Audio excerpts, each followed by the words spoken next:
Welcome back for another product overview. Today we're taking a look at the native stem deck in 4.75 inches wide.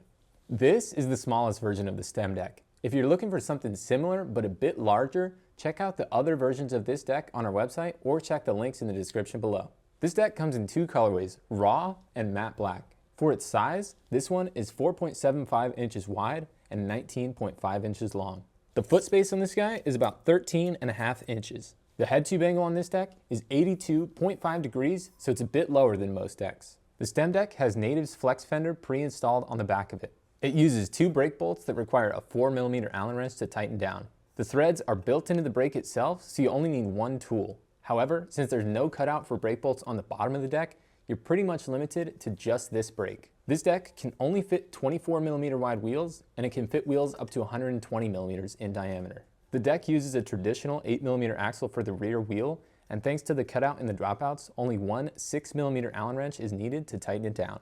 Speaking of the dropouts, this deck has a fully boxed rear end with dropout inserts to prevent the back end from wearing down or caving in over time.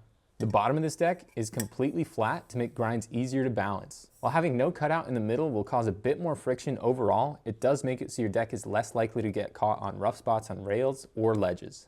The front end of the deck has a solid blunt plate with a small crook groove to help you learn those while not interfering with your nose blunts. And finally, let's see how much it weighs.